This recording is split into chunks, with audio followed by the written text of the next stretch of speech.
Guys, Paul Vunak here. The theme of this webinar is self-perfection. It is working your body mechanics. I believe this is the most important webinar we've ever done. We're not only giving you new techniques, but we're teaching you how to do the old ones. Everything from boxing to weapons to trapping. It's just teaching you the perfect form. Imagine a golfer that nobody taught him form, and he's just golfing, or a tennis player, or a pool player. These folks, every time they do something, they're working their body mechanics. A pool player is just always working his stroke. A golfer is always working. So that's what we're going to do with you, is we're going to teach you what people do wrong, and we're going to teach you how to do it. Most of the stuff you've seen, but I want you to learn how to do it right. All right, so we have a stick. Here's what people do wrong. I'll start off with the legs. Their legs are stiff. They don't bend their legs. I'll next go to the stem. They give arm. And they're given the arm, okay? And then finally they don't twist. But let me show you how to do it right. When you have your upward figure eight motion, okay? See how I'm twisting? Twisting. I couldn't twist if I'm not low. So I gotta keep low and twist. Everything I do comes from staying low, okay? That's number one. Number two, the space between here and here is like one fist. So you keep this close. You're not giving stem, okay? And of course you're twisting every time. You're not just doing this. Even if you're low and just doing this, that's not the same as twisting. Okay, so whatever you do with this weapon, you make sure that you twist, you get low, and you show no stem.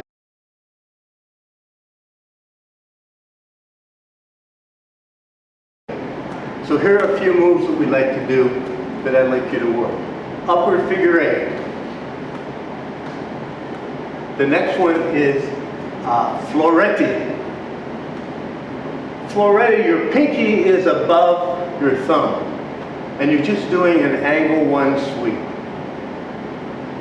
Just like that. Only you add two swings to it. 1, 2. That's how you do a Floretti. Then if you do a backward Floretti, you go 1, 2. 1, 2, 1, 2. 1, 2, 1, 2. Okay? Next is bacalao. Don't do this, because there's too much space between your hand and your head. So a bacalao is 1, 2. See the difference in my mechanics? 1, 2. Next, can I get some water, please? Next we have the armor. The armor pattern is 1, 2, 3, 4, 5, 6. Okay? So this is one of the most common patterns in the Philippines, and they love it. Okay? So it's 1, 2, 3, 4, 5, 6. These are the 5 ways that you move with the weapon to help you out. Hang on.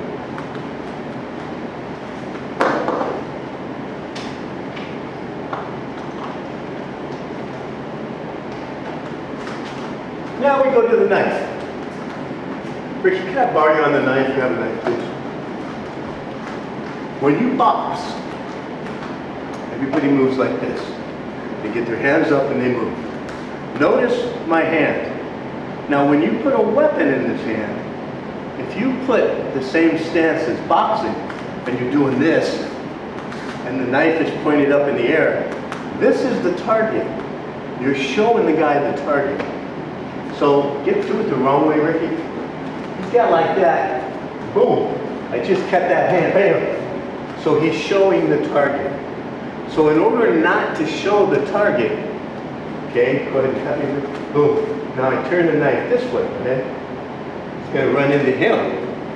Okay? So the counter to showing the target is to put the knife this way. Now Ricky, angle and then cut. Now he's got me again. So the counter to that is follow up with the blade. Okay? So do this with your blade for me. See what I'm doing with my knife? I'm just, like this is a flashlight, and I keep his knife illuminated. So I'm following everything he does, and whenever I want, bam, I go in, and then I'm back to doing this again. So the knife goes out, cuts, comes back to here, turns into a flashlight, and you keep his hand illuminated. This is what's important with a knife. Okay, and of course defang. Now we go stick and dagger. Stick and dagger, number one, you don't put the dagger up front and the stick in the back. That's number one. Number two, you're going to use the same principle from the stick and bend your knees. You can do everything with a stick and dagger as you can do with a single stick. The only caveat is, if you follow up with the knife, you can really kill somebody.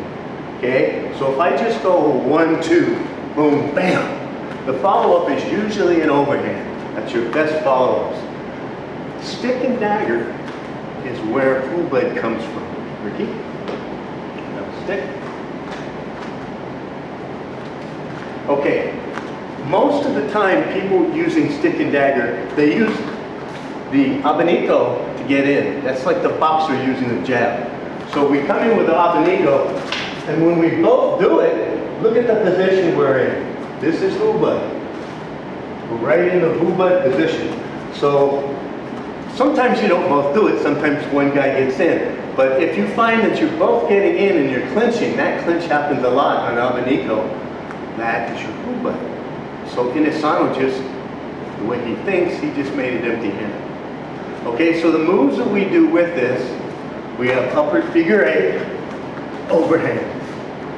We have florete, overhand.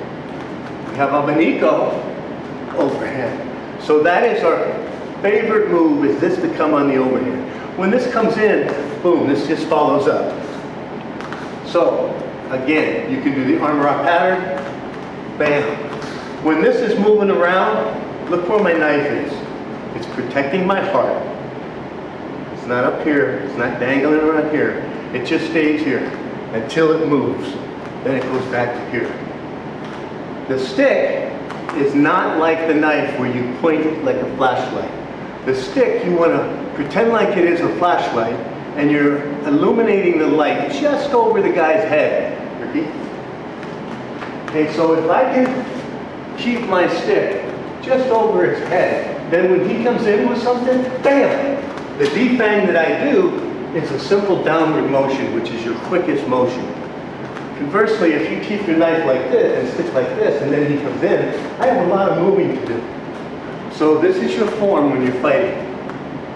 This is just slanted and pointing about 2 feet above his head.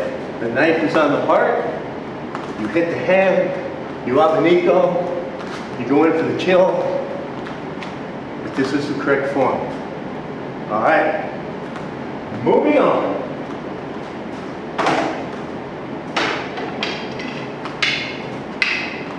Double stick. When the average guy grabs a double stick, he picks it up and he cocks it and he hits you, and he cocks it and he hits you.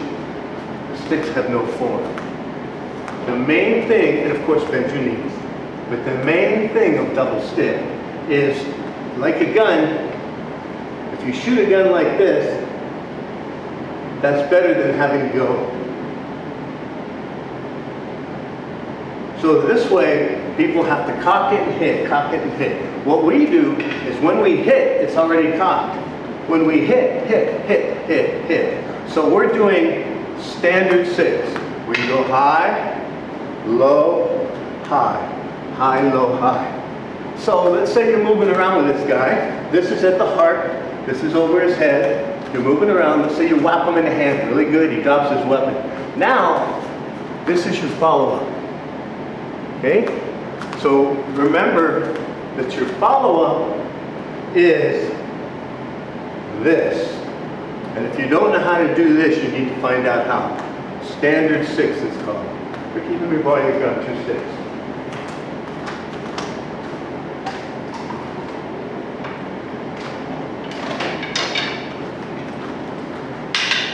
Okay, here's what it looks like when 2 people are doing it.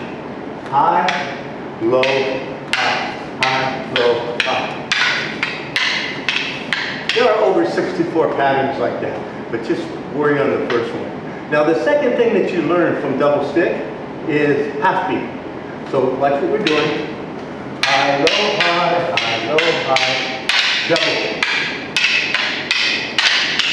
So notice this is coming in between this and this. So between those two, that's the shot on the hand. So you also learn from double stick half beat. Okay? So you know how to stand, you know how to hit, you know you still have all of your basic moves. Okay? Except the stick comes in combination, and it's also your half beat. This is double stick. Next, we have dos manos. This is a sword I'm grabbing. Please don't think of it as a sword. Picture this as a baseball bat. Because if you have a sword, you can slice with it. So I'm not thinking you're walking around with a 3-foot sword. But when somebody comes at you with a 2x4, 4x4, a baseball bat, and you have to, you know, you're in that world. Dos manos means dos is two, manos is hand. It takes two hands on one weapon. Okay, so again, I'm going to put it this way, just so you don't think of it as a sword. Okay, so you have two hands on one weapon. You want to attack this guy. Here's what you don't do. You don't cock your weapon back and hit him, and hit him, and hit him. Okay, because when you do that, he can cover that, wrap around the back, and hang on to the weapon. Take you to the ground, and you're in a shitstorm. So what you do with this, no matter what, boom, it's a thrust. It's very simple. Got a stick. So we're moving around. I come in, bam. It's a thrust to the face. Thrusting to the face is your only move with dos manos. Maybe if you thrust to the face, boom, and he drops his weapon, then you can follow up with all this. Because he's hurt, he's on the ground, his face is broke, he's not going to catch your weapon. So when you have dos manos, when you have a baseball bat, try not to do this stuff, but just work your thrust. When you're thrusting, neither hand moves. They just both stay there. Now we go to the staff.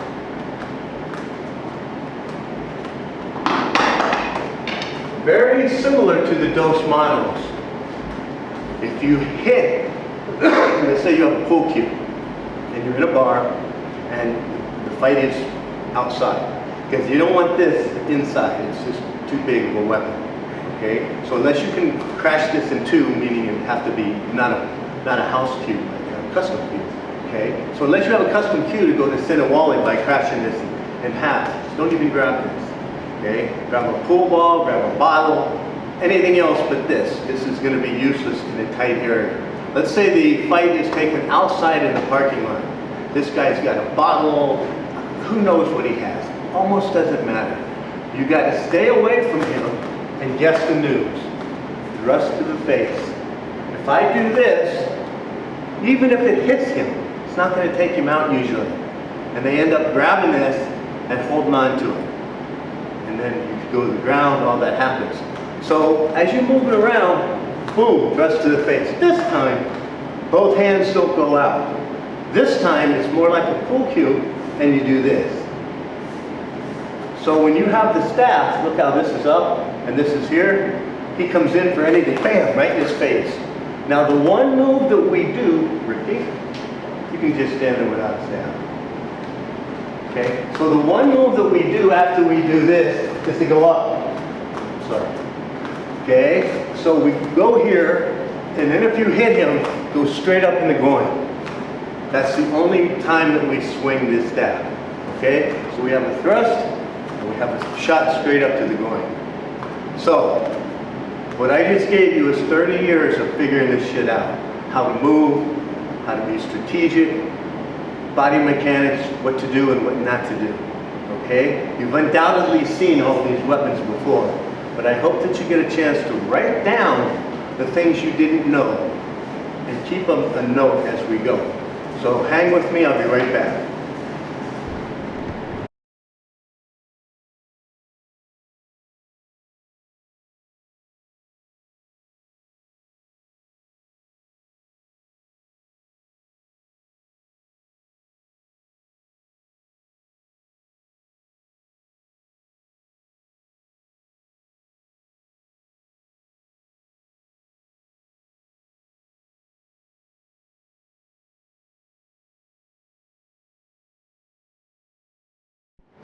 Okay, one of the drills that we do to improve your trapping hand is called sombrado. Sombrado is a pattern, but eventually you want to break out of the pattern. So Ricky hits me with an angle 1, and I do a roof block. Everybody looks at the roof block like that's the move. The move is this. I want to make sure that I'm checking, bam, right here. Now I hit Ricky back, side sweep. That's his trap. That's my trap. So we're going back and forth.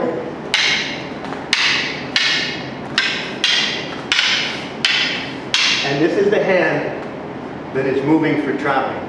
You're educating this hand. Okay?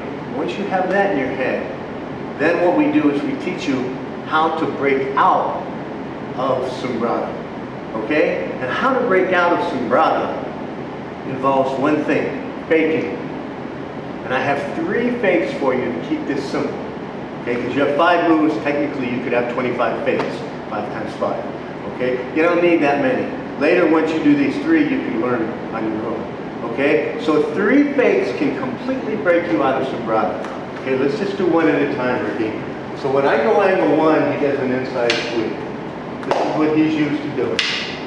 Okay? But if I go boom, boom, then he does an outside deflection. He goes from inside sweep to outside deflection. Okay? And that gives you this little thing in your stomach, that little adrenaline thing. It's, whoa! Okay? And that's what we want when we train. We don't want to sit here like this. Okay? Every time I see people do sombrado, they just stay in the pattern. I've been doing it 25 years. They look really pretty, but they're in the pattern. On the grave, when the grave closes, they're going to be doing sombrado in the pattern. Okay? So you got to break out to turn this into a real drill. So faking a 1 and going to a 2 is number 1. Next one is I do a 4. That's what he's used to. See his trapping hand, and he's doing a drop stick. Okay? What I do now is I take the 4, and I go to the 1. Okay? Take the 4, go to the 1. That's his inside sweep. So he goes here, he sees it coming here, and he's got to do that again. Okay? So we fake the 1, go to a 2, we fake the 4, and we go to a 1. One more. Just one more, and you can completely break out of this thing. Okay? Now, when we do an angle 5, he does a wing block. Notice where his right hand is. Blocking and going past my target. If I fake a 5, he still goes this direction because he thought this 5 came. It was fake and it's here. This now puts him on this side of the stick, so he's going to do a cross block. Okay? That's where if you fake it here, you cross block. So watch again. Boom. Okay, so we fake a 1, go to a 2. Fake a 4, go to a 1. Fake a 5, go to a cross block. Now, with those 3 fakes, he can do them and I can do them. We don't know what's going to happen. You have completely broken out of sombrado pattern. We will take you to the next level, and you'll still be working your trapping hands. Okay? So, now we flow.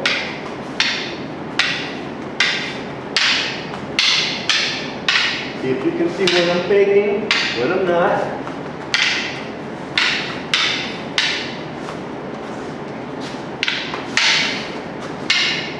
Okay? So it doesn't look like this perfect ding, ding, ding, ding, ding, ding. It looks more like a sparring match where you're going in the fakes now. So if you do this, I guarantee you're going to double your stick ability and you're going to help your trapping hand. All right. It's time to move to trapping.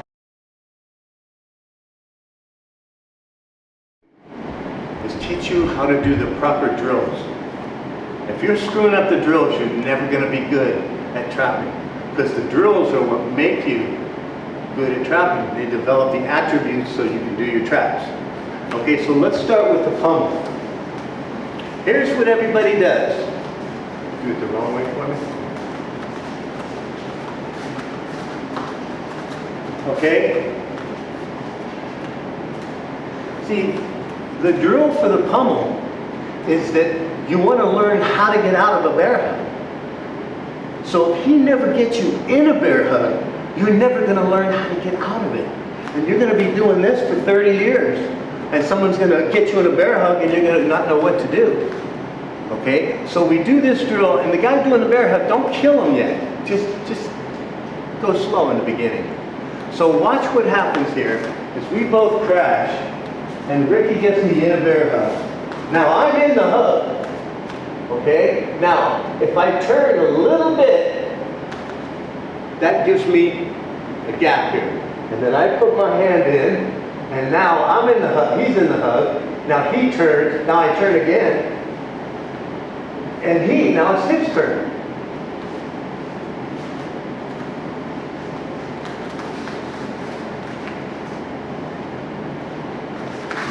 See how slow this is?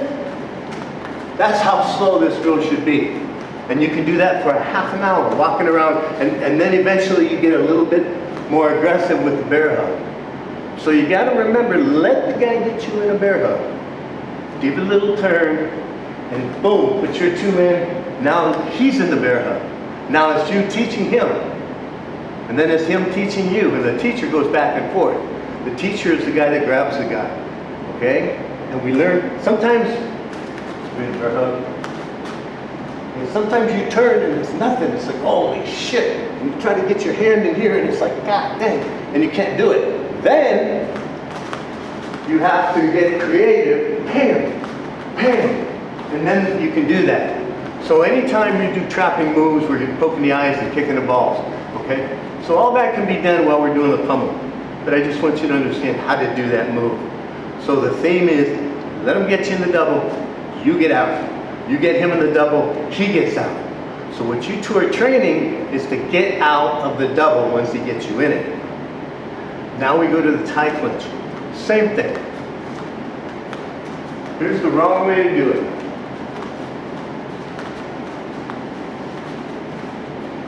I don't know what these guys are doing, okay, but it's got nothing to do with combat. You got to get him in the tie clinch, and then he will learn. Put his head back, drop his weight, and get his balance. Okay? You don't do anything until that happens. And then he goes up and up. Now you're in the tie clinch. So you do the same thing. So just like the pummel, you let the guy get you in the clinch. Okay? Okay? We start from here. Then he goes up and up. Now I have to go up and up. Up and up. Up and up. And sometimes, Ricky, let me stay a little longer in here. Up, and I'm moving him around a little bit. See his perfect form? Don't move. Wait, let me go, but don't move. That's the perfect form.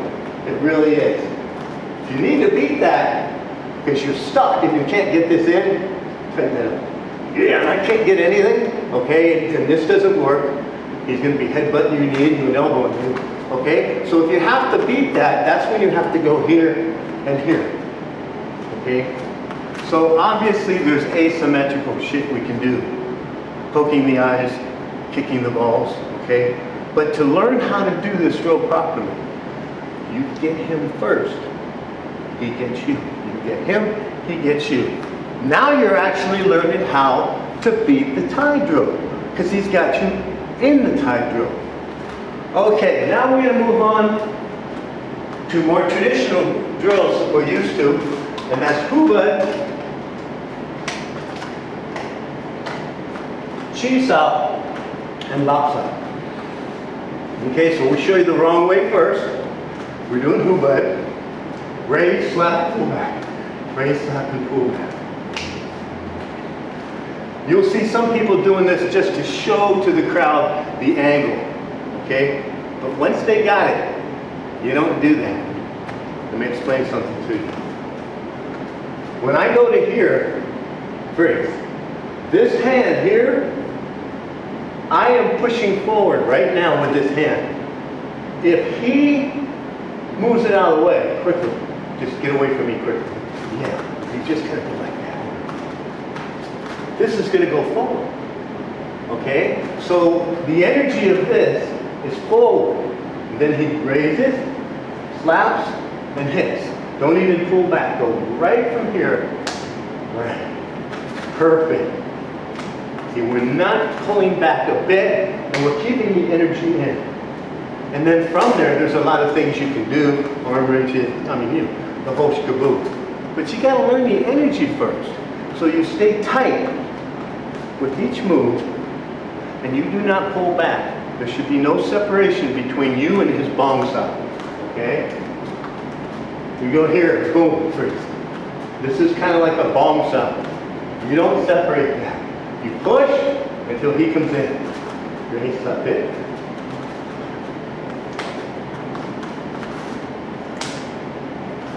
You see it? Very important.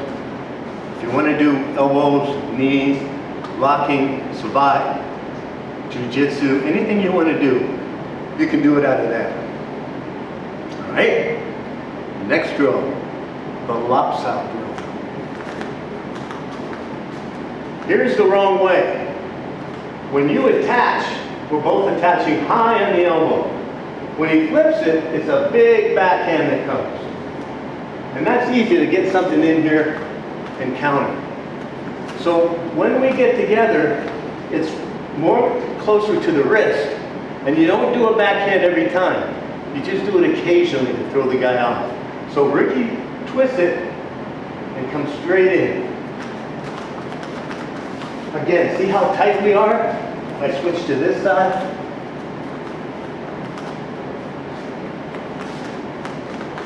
And the energy I feel is just right here. There's no separation whatsoever. So we're doing hubud.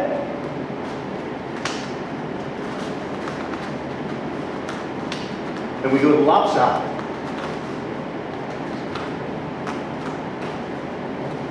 See where we at?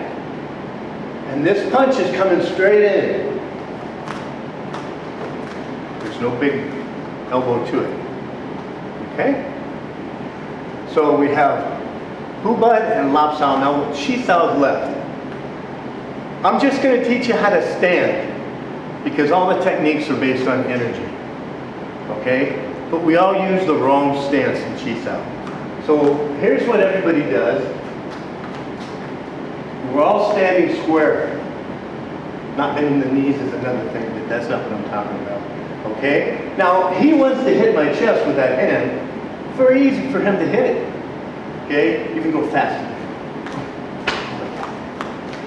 Yeah. See that? You can't stop that. Even with his hand, you're trying, and it ends up going down, and then he can circle. Okay? So what you want to do is get this out of the way so he can't hit it. So you pull one foot all the way behind. Now this hand is going to be behind, so you got to raise it up. And now we're rolling. Now when he goes to hit, he's got nothing to hit. Okay? So my stance is like this.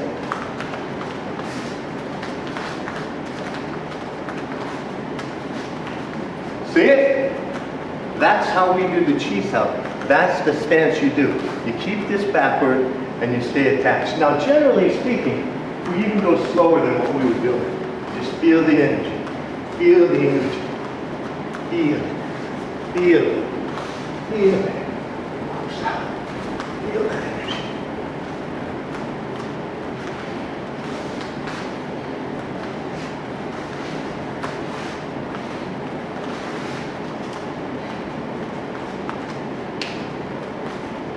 That's perfect form. From that form, you have a litany of different martial arts you can do. Locking, savate, foot sweeps, elbows, knees, headbutts. Anything you want to do, you can do it out of that. But you got to have that kind of form. Okay? So those are the 3 energy drills. Stick with me.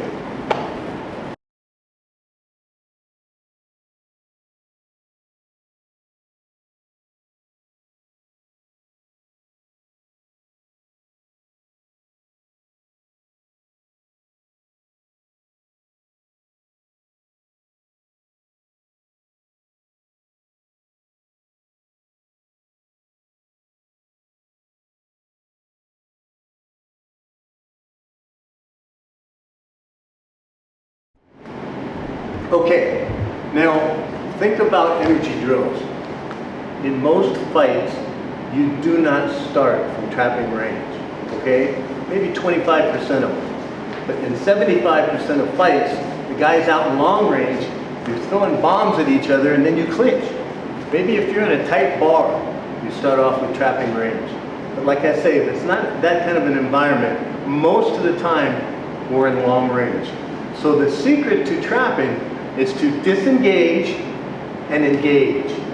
Disengage and engage. And the nanosecond you engage, that's when you kick into your drill. It makes it a lot harder. So we're going to do a little boxing. We're going to clinch and kick into chi sao, just so you can watch how this is done.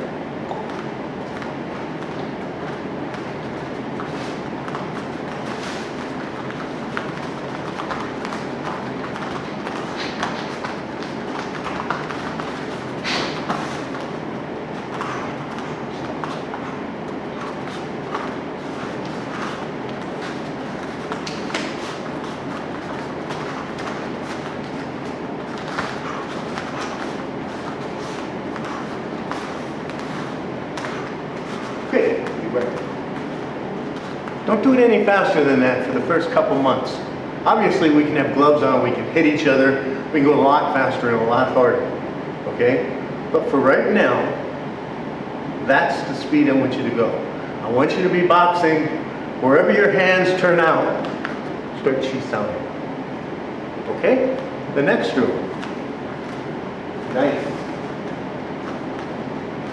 We're gonna knife fight.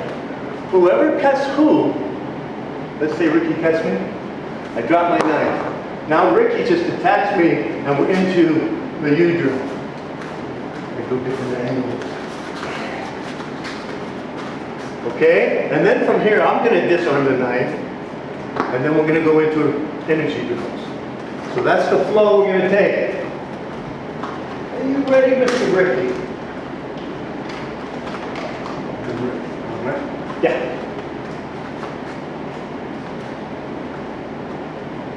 So we're mixing drills and we're disengaging and engaging.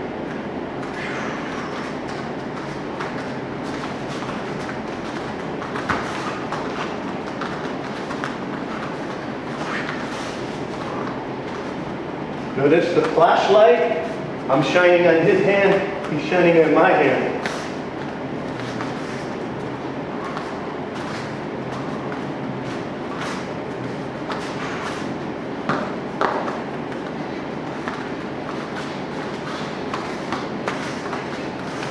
Now I grab it, disarm, and we're in chi sao. Bud.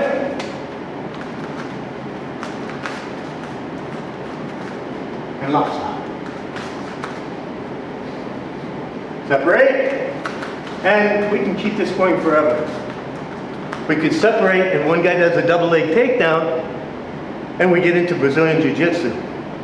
Then we stand up, kickbox each other, and flow into chi sao. We might separate, grab a knife. He goes to grab a knife, he can't get it. So now we're in the U drill.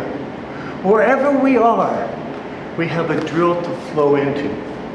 Okay? And this is the important thing. You mix it, you disengage, you engage. All right. Now, I want to go through some techniques that you should know by now. And these are self-perfection traps, and they give you good body mechanics for trapping. Okay? And everything's going to be out of the gunting.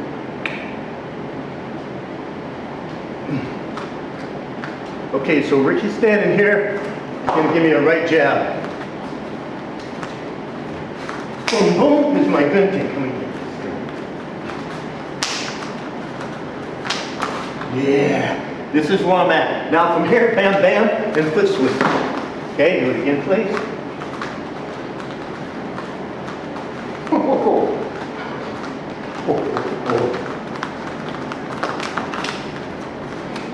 Do it again, please.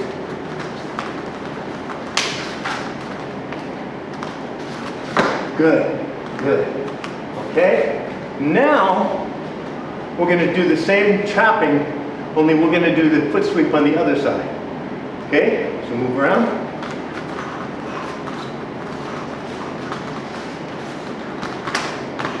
Lots out. Then I get to go here, and I'm on the other side for my foot sweep.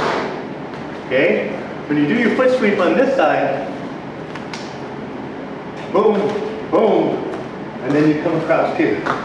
And this is when you attack the back. Okay? Next, we do a gunting to an arm wrench. Okay? So bam, bam. Do it again. Bam, bam. Boom, arm wrench. Bam, right here. Okay, one more time. Boom, boom, boom, boom, arm wrench. Arm wrenching on that side. Bam. Boom, bop, boom, and bam, boom. Okay, we're doing an arm wrench on that side now.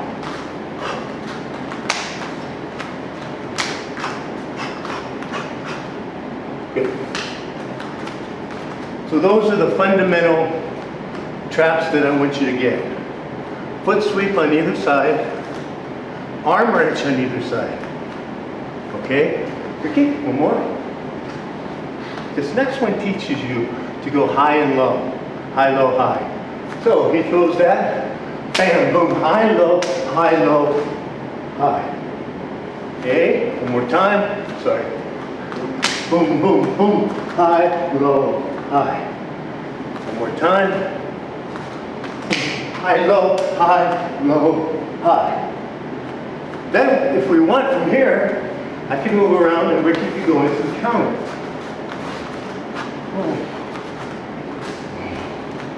Oh. Oh, look at that. Body line. Pick me up. Oh, pick me down.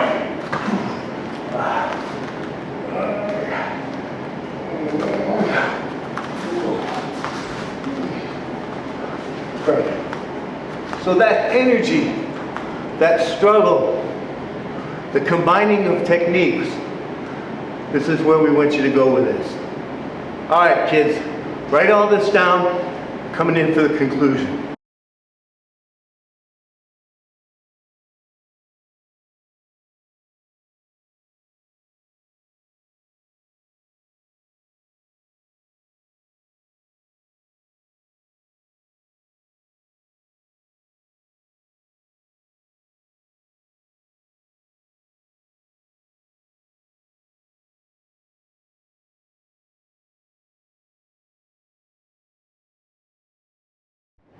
Okay, for our final drill, this is probably my favorite drill. Okay, everybody does this drill differently according to your likes and dislikes. Some people like abanico a lot, other people like cutting a lot, some people like sunketti. Okay, so it's called. I like this because every take you do is different. Okay? One guy's feeding, but the other guy's hitting, abanico, punching, maybe throwing sabat. So no two redondos are the same. Okay? No two numeradas are the same. This is what I mean by this drill. So watch me move, watch him move. One side feeds it, and the other side just kind of does what they want. Okay, ready, Ricky? Yeah. We like to put the knife in just to give you more feeding material.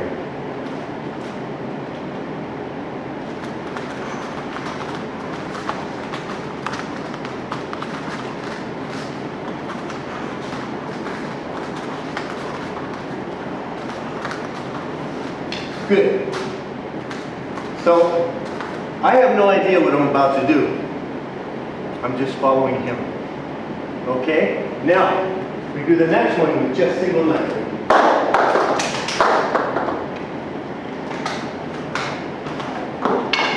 Now watch how close and tight this one becomes. Be nice and tight.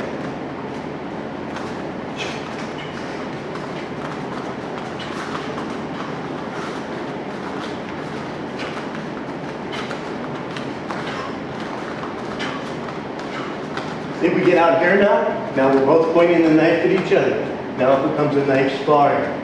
You swing the knife at me, bam, then I come in and it's the murata again. Good. Notice the drills that we're doing, we're flowing. It's like a basketball game. Okay, you can't say, I'm going to go 2 steps here, take 3 dribbles and pass to the left. That's the technique.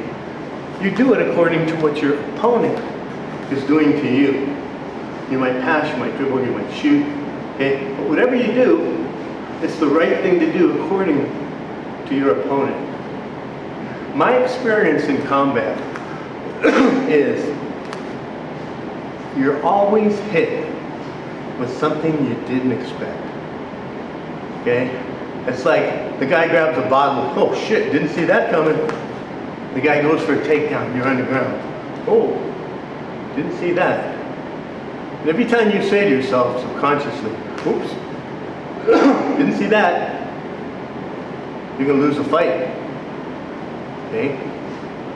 For the last 10 years of my life, I've held this attitude about combat, my ethos, and that is, I don't give a shit. You want to come at me with a knife?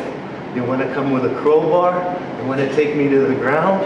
You want to bring a few buddies with you? I truly don't give a fuck. Okay? Whatever you do, I got an answer to it. And I've worked that answer for so many years. And I'll be able to do that in my 70s like Kakoi Kenyeti. Okay? So, when you have the attitude, I don't give a shit, everything goes right for you. And a lot of times you're going, oh, you have a knife and I do. Geez, I wonder who spent more time at this. Some big dude takes you to the ground. You've been doing jiu-jitsu for 22 years. Golly, I'm afraid of him. Okay? So you train properly. You train in such a way that you don't know what's coming. And I guarantee you, when you're in a fight, you'll be relaxed. And whoever is the most relaxed in the fight can execute the most killer instinct. Okay? You can go from a complete relaxation to an explosion just like that. Conversely, if you're nervous for the whole fight is a half-assed explosion and it doesn't work. Okay? So, stick fight, knife fight, double stick, double knife, kickbox, jiu-jitsu, energy drills, and don't separate them. Put them all together. Every round you do, you should just mix them up. You shouldn't even say to your students, okay, we're going to do ground fighting and whatever, stick. No, just here's the sticks, here's the knives. Start on the ground, boys. That's what I always say to my students, start on the ground. And they start on the ground, end up standing up, somebody grabs a knife, somebody takes them back down again. I might say, start on your feet, boys. Start with a kickbox. And I'll throw a bunch of sticks and knives in there. One guy will be kickboxing, and the other guy runs, and this guy's like, what are you doing? And he comes back with a weapon. And it's like, holy. And that's the idea. Come back with something that this guy doesn't expect, and you're training him properly. Okay? So go through everything we talked about, take plenty of notes, and I'll see you the next time around.